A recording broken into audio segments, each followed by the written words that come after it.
Let us find the silver lining in those handlebars breaking, brothers and sisters. The silver lining for me is that in that moment when the handlebars broke, it was a mystery. I didn't know what was going to happen next.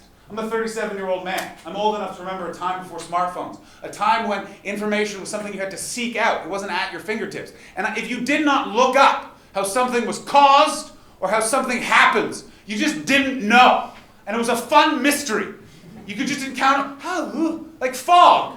I never looked up how fog happened, so when I encountered fog, what the f*** is this? Clouds on the ground? I am no bird. But now you walk through fog and immediately think, oh gross, someone's vaping. So, I quickly found out what was going to happen after the handlebar snapping, and it was a nice fun trip to the ground. I should have had pain coursing through every aspect of my body. Luckily, I was distracted from the pain by the bus. Now making its way down that very same hill. At such a rate of speed, I knew almost instantly, oh, now this is how I'm going to die. Now, I don't know if any of you have ever had a near-death experience, but I felt mine was a bit anticlimactic. I didn't experience any flashes of memory. I didn't relive any moments from my past. I would have loved to see a couple of memories. You know what I mean? Simple ones, like being 19 years old on a hike with my friend Chris. That's for me.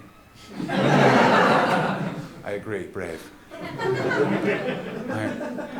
On a hike with my friend Chris, just in the Gatineau Hills, outside of our hometown of Ottawa, Ontario, Canada, just winding up the trails to end up at a cliff's edge to watch the sunset. And as we're approaching the cliffside, Chris turned to me and said, "Hey John, did you know I could suck my own And I remember saying to Chris as I was straddling the log, I don't believe you, Chris. I don't think you can do that. And then, my friends, he did it. At the side of a cliff while the sun set. And let me tell you, when I see a sunset, sometimes I can still hear, go. Did Chris grow up to be a police officer in my hometown? Yes, he did. And when I go home to visit my mom, is job one to borrow her car, drive around the areas he's known to patrol until I find him, then I roll down the window and yell, "Sucker!" And then just drive away, because in that case, not homophobic.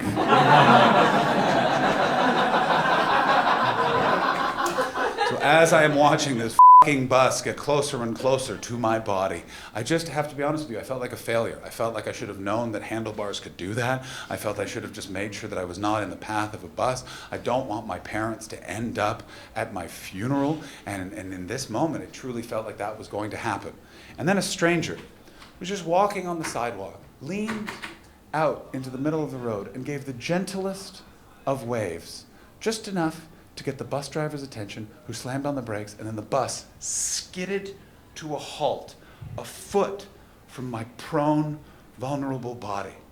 And then this hero got on the bus, and the bus drove away.